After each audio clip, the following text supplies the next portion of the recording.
So I've been using these practices for the last 10 years in my own life because having an abundant life and inspired life without limits is something I really desire to have.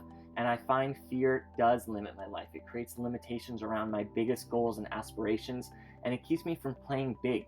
So I hope that these tools resonate for you as much as they do for me. I think it's important to say that fear is not good or bad. It's simply there to help guide us and to keep us safe. But that said, it's not always right. In my experience, typically fear is there to help guide us forward. It's there as an ally.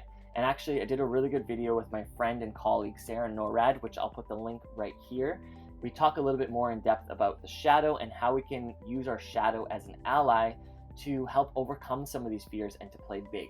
So definitely tune into that for a more in-depth look as to how to work with our shadow. Because my belief is that when we work with our shadow, when we work with our fear, it can help us dial down where it is that we need to focus on and where our opportunity for growth is. Typically what I see with fear is that it stems from uncertainty.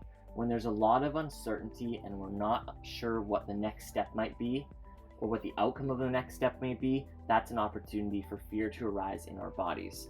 So for me, getting clear on what worst case scenario would be if the absolute worst case scenario were to play out, which is my greatest fear, what's causing this fear to arise in my body, how can I get okay with what worst case scenario could be? What would that look like? And when I can get clear on what worst case scenario is and feel good, or at least get to a place of acceptance of what worst case scenario could be, then anything that happens, and typically it's not worst case scenario, typically it's somewhere in the middle between worst case scenario and best case scenario is where the truth happens. And sometimes it's a little bit more towards the best case scenario. But in my experience and experience in working with clients over the last few years, it never is a worst case scenario. So for me, I always recommend getting clear on what it is worst case scenario would be, visualize it in your head, and start to make a plan as to how you would navigate that worst case scenario. As you sit with this, you should start to see different solutions and ways you can surrender to that outcome. So when it's not uncertainty or the fear of the unknown that's creating fear to arise in my body, it's often the fear of being seen and being vulnerable. By no means am I endangered by sitting here and sharing with you, but I'm being vulnerable. Sharing myself on video with the world, with my community, with my friends is scary. It's still scary. I still have to lean into that fear every single time I do a video, and every single time I release a video, and every single time I post about that video on social media. So for me, there was two options. One was to give into this fear and not allow myself to put myself out there in fear of being seen and fear of being judged. And I wouldn't have created a YouTube channel. I wouldn't have found this newfound hobby, and I wouldn't be connecting to all of you beautiful people. The second option was to lean into that fear and trust that I am safe. For the most part, people are good. People want to support me. It's the fear and the anxiety that arises when we're leaning into something bigger that scares us. So if your safety or the safety of others is not at risk, then get curious. Get curious as to why that fear is showing up. Is it showing up because you're actually just afraid to be seen and to put yourself out there and to play big? Are you afraid of being judged and being vulnerable? Because if that's the case, lean in. That's where the gold is, I promise. That's where the gold is. That's where your passion is. That's where your mission is. That's where the joy is. So regardless of why or how the fear is showing up, be present with it. Just sit with it. Love the parts of yourself that are afraid and feeling the fear. Tell yourself it's okay. It may be some deeper inner childhood work that needs to be done.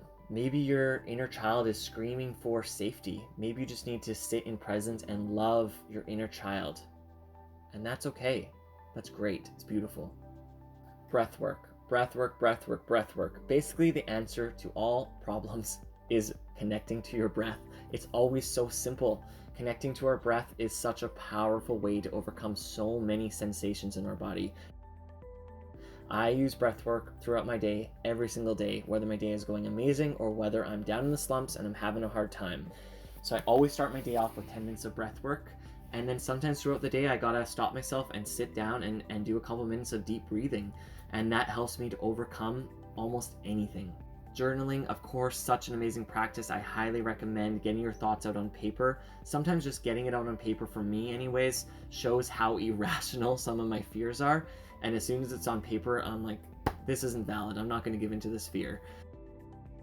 Get clear on what you're grateful for. What do you already have in this moment? What's already good about this moment? How are you already taken care of? Ask yourself, has anything like this ever happened in the past? And what was the outcome? How did you show up? What tools did you use? And what did you learn that you can implement now? Last but not least, get clear on the outcome you desire. Visualize the outcome you desire most. So if worst case scenario is over here and we're okay with that happening, we've already sat with what that would look like and how we would navigate it, and best case scenario is over here, what is best case scenario?